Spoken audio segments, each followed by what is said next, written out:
काल्पनिक रानी एक ऐसा रानी थी जिसे देखने के लिए न जाने कितने लोगों ने अपनी जान गंवाई है।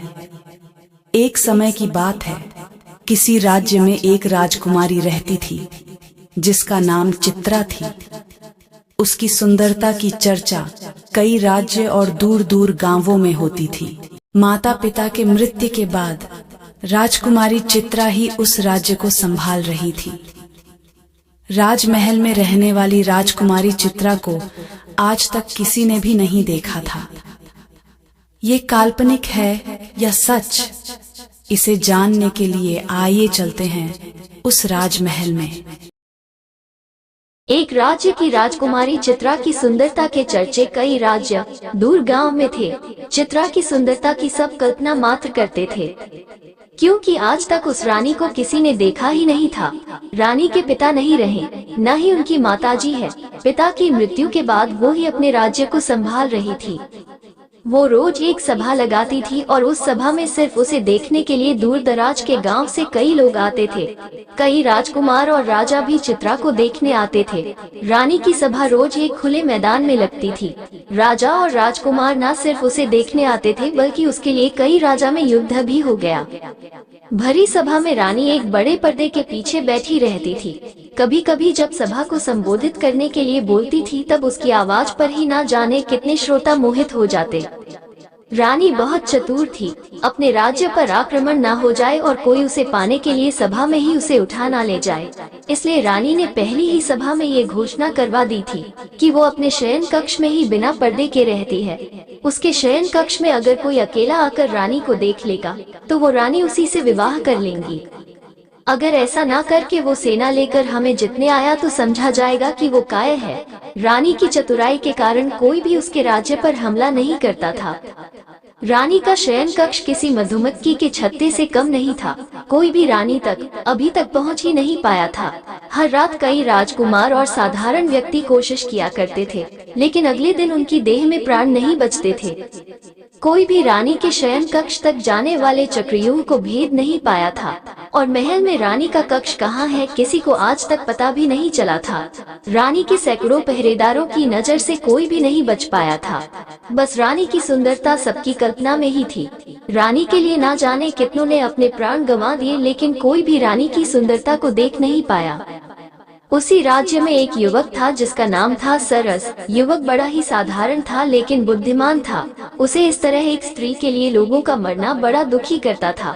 वो कई को समझाता भी था कि दिन रात एक अनदेखी रानी की इतनी चर्चा करना बेकार है, लेकिन शायद ही वो किसी को समझा पाया हो। एक सुबह उसके गांव का एक नवयुवक रानी को देखने की चेष्टा में अपने प्राण गंवा बैठा। वो युवक सरस का मित्र भी था। उस दिन वो रोया भी और मन में बस एक ही विचार कर रहा था कि इसका अंत कब और कैसे होगा। फिर उस युवक ने पूरी रात्रि विचार किया। सुबह वो रानी की सभा के बाद पहरेदार के प्रमुख से मिला और कहा कि वो भी रानी की सेवा में सेना में शामिल होना चाहता है। उस प्रमुख ने उससे कहा कि यह तुम्हारे बस का काम नहीं है। तुम्हें देख के ही जान गया कि तुम युद्ध के लिए नहीं बने हो। सरस बोला कि वो उसे किसी भी काम के लिए रख लीजिए। सरस बोला कि वो अच्छा भोजन बना सकता है और पहरेदार को रात्रि में अन्न पानी तो चाहिए ही होता है। वो जी जान से सेवा करेगा। इस तरह की बातें करके वो सेना के लिए भोजन पानी का प्रबंध करने वाले समूह में आ गया।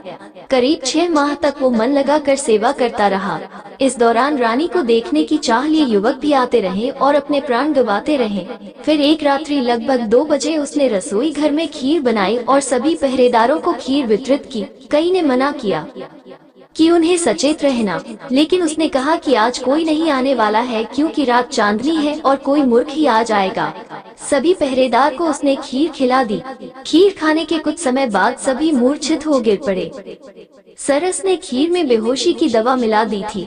सरस अब रानी का कक्ष ढूंढने लगा। 6 माह से वो यहाँ है, लेकिन इतना सख्त पहरा और पाबंदी है कि उसे भी पता नहीं है कि रानी किस कक्ष में सोती है। कुछ समय बीत जाने के बाद सरस को अब चिंता होने लगी, क्योंकि नशे की दवा का असर कभी भी समाप्त हो सकता था। फिर उसे एक चौक में नीचे तलघर में जाने का रास्ता दिखाई दिया। वो जैसे ही उस रास्ते पर गया, वहाँ कक्ष के बाहर ही 2 पहरेदार और थे, जिसका उसे पता ही नहीं था। वो छुप गया और विचार करने लगा। फिर उसने दीवार पर अपना सर दे मारा और उन पहरेदार की तरफ लड़खड़ाता हुआ गया। उसके सर से खून निकलता देख पहरेदार को लगा कि इस बार उन्हें भी शायद जगह छोड़ ऊपर जाकर लड़ना होगा, इसलिए दोनों अपना द्वार छोड़ लड़ने के लिए ऊपर भागे। उनके जाते ही सरस खड़ा हुआ। द्वार सामने था और रानी भीतर कक्ष में थी। एक बार के लिए तो उसकी धड़कनें भी तेज हो गई। जिसे किसी ने नहीं देखा है उसे वो आज देखने जा रहा है। उसने द्वार खोलने के लिए द्वार पर हाथ लगाया और धक्का मारा, लेकिन वो द्वार नहीं खुला। द्वार पर नीचे एक बड़ा ताला उसे दिखाई ही नहीं दिया।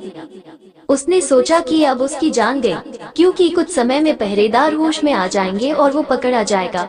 उसने कैसे सोच लिया कि जिस रानी के लिए इतने पहरेदार लगे उसके द्वार पर कोई ताला नहीं होगा। लेकिन फिर उसकी आंखें चमक उठी, क्योंकि पहरेदार की चाबी उनके भागते वक्त वहीं गिर गई थी। अब उसने बिल्कुल भी देर नहीं की और चाबी लेकर द्वार खोल दिया। कक्ष के भीतर आकर उसने द्वार जल्दी से बंद किया और फिर ताला लगा लिया।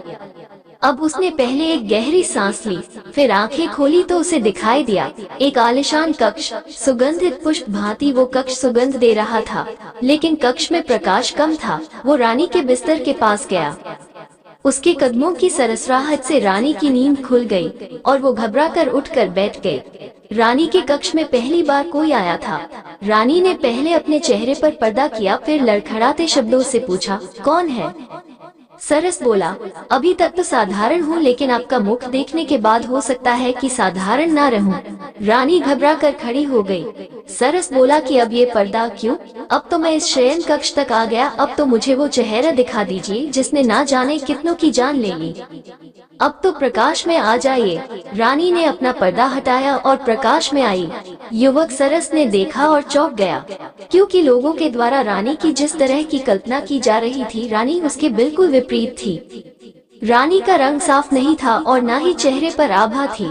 युवक उसे देखकर हंसा और कहा कि अच्छा, इसलिए आप अपना चेहरा छिपाए बैठी थी, क्योंकि तुम्हें लगता है कि यह दिखाने योग्य नहीं है।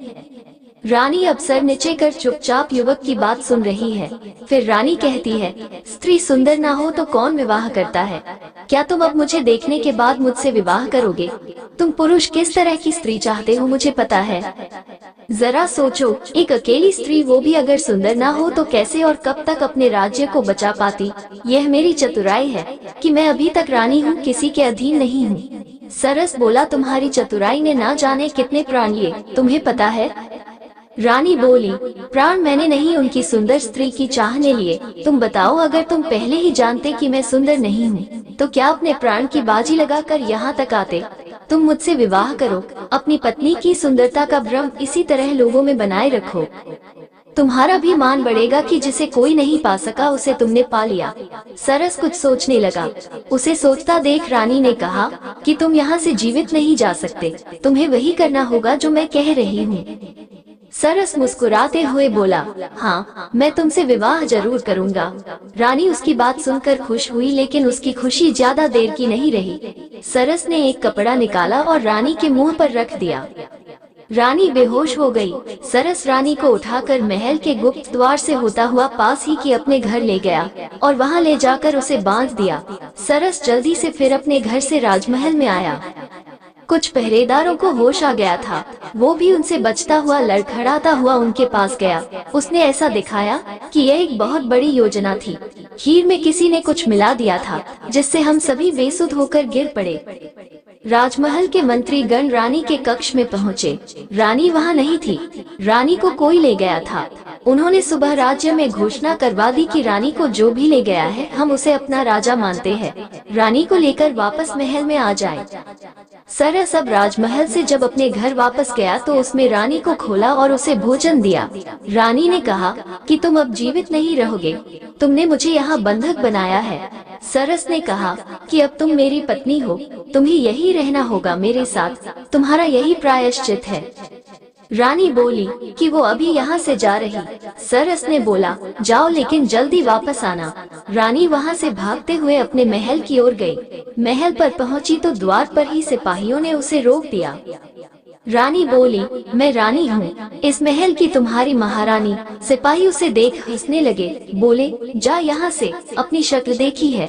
उन्होंने द्वार पर से उसे हटा दिया। रानी को समझ आ गया था कि सरस ने चतुराई से उसके साथ ये खेल खेला है। रानी को किसी ने नहीं देखा है, इसलिए अब वो कुछ भी करे उसे कोई पहचानेगा नहीं। वो वापस सरस के पास लौट आई। सरस ने उसे कहा, आ गई, चलो अब कुछ खा लो। रानी अब वहीं रहने लगी और दिनचर्या के काम करने लगी। महल में अभी तक किसी को नहीं पता रानी कहाँ गई, और अंत में एक मंत्री ने राज्य को अपने हाथ में ले लिया।